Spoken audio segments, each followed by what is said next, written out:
ಇವತ್ತಿಂದ ಸಿಲಿಕಾನ್ ಸಿಟಿಯಲ್ಲಿ ಟೋಯಿಂಗ್ ಆರಂಭ ಆಗಿದೆ. ಟೋಯಿಂಗ್ ಕಾರ್ಯಕ್ಕೆ ಸಿದ್ಧವಾಗಿದೆ 5 ಪಾಲಿಕೆಗಳು. ಇವತ್ತಿಂದ ಸಿಲಿಕಾನ್ ಸಿಟಿಯಲ್ಲಿ ಟೋಯಿಂಗ್ ಕಾರ್ಯಕ್ಕೆ ಚಾಲನೆಯನ್ನು ನೀಡಿದ್ದಾವೆ 5 ಪಾಲಿಕೆಗಳು. ಬಿಡಾರಿ ವಾಹನಗಳ ಎತ್ತಂಗಡಿ ಮಾಡಲಿದೆ ಈ ಪಾಲಿಕೆಗಳು. ಬೆಂಗಳೂರಿನಲ್ಲಿ ನಿಲ್ಲಿಸಿರ್ತಕ್ಕಂಥ ಅನಾಥ ವಾಹನಗಳು ಬೇಕಾಬಿಟ್ಟಿಯಾಗಿ ನಿಲ್ಲಿಸಿರ್ತಾವೆ, ಯಾರ್ದೋ ಏನೋ ಗೊತ್ತಿಲ್ಲ, ವರ್ಷಾನುಗಟ್ಟಲೆ ಅಲ್ಲೇ ನಿಂತಿರ್ತಾವೆ. ಆ ಒಂದು ವಾಹನಗಳಿಗೆ ಟೋಯಿಂಗ್ ಪ್ರಕ್ರಿಯೆ ಆರಂಭವಾಗಿದೆ. ಇನ್ನು ಟೋಯಿಂಗ್ಗೆ ಚಾಲನೆಯನ್ನು ನೀಡಿದ್ದಾರೆ ಸಚಿವ ಕೃಷ್ಣ ಬೈರೇಗೌಡ.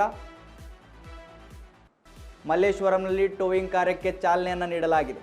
ವಾರದ ಹಿಂದೆ ವಾಹನಗಳಿಗೆ ನೋಟಿಸ್ ಅಂಟಿಸಿದ್ರು ಜಿಬಿಎ ವತಿಯಿಂದ. ಅದಕ್ಕೂ ಕೂಡ ಕೃಷ್ಣ ಬೈರೇಗೌಡರೇ ಚಾಲನೆಯನ್ನು ಕೊಟ್ಟಿದ್ದರು. ಇಂದಿನಿಂದ ಟೋಯಿಂಗ್ ಕಾರ್ಯ ಆರಂಭಿಸಿದೆ ಜಿಬಿಎ.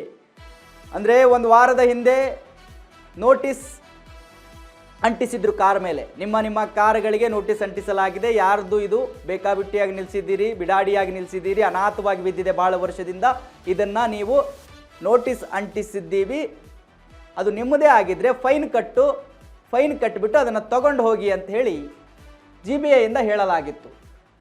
ಬಟ್ ಅದನ್ನು ಯಾರು ಕ್ಯಾರೇ ಮಾಡಿರಲಿಲ್ಲ. ಯಾಕಂತ ಹೇಳಿದ್ರೆ ಹಳೆ ವಾಹನ ಅದಕ್ಕೆ ದುಡ್ಡು ಕಟ್ಟೋಕ್ಕಾಗಲ್ವಲ್ಲ, ಭಾಳ ವರ್ಷದಿಂದ ಅಲ್ಲೇ ಬಿದ್ದಿದೆ, ತಗೊಂಡು ಹೋಗಲಿ ಅಂತ ಜನಗಳು ಬಿಟ್ಟಿದ್ದಾರೆ.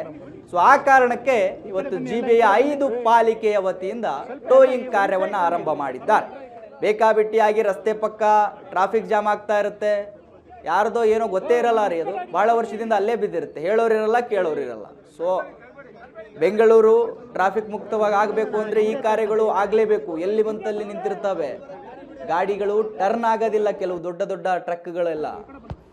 ಸೊ ಈ ಥರ ನಿಂತಿದ್ದಕ್ಕಾಗಿ ಸೊ ಆ ಕಾರಣಕ್ಕೆ ಜಿಬಿಎಯಿಂದ ಈ ಒಂದು ಕಾರ್ಯವನ್ನು ಮಾಡಲಾಗ್ತಾ ಇದೆ. ಟೋಯಿಂಗ್ ಕಾರ್ಯಕ್ಕೆ ಇವತ್ತು ಸಚಿವ ಕೃಷ್ಣ ಬೈರೇಗೌಡರು ಚಾಲನೆಯನ್ನು ನೀಡಿದ್ದಾರೆ.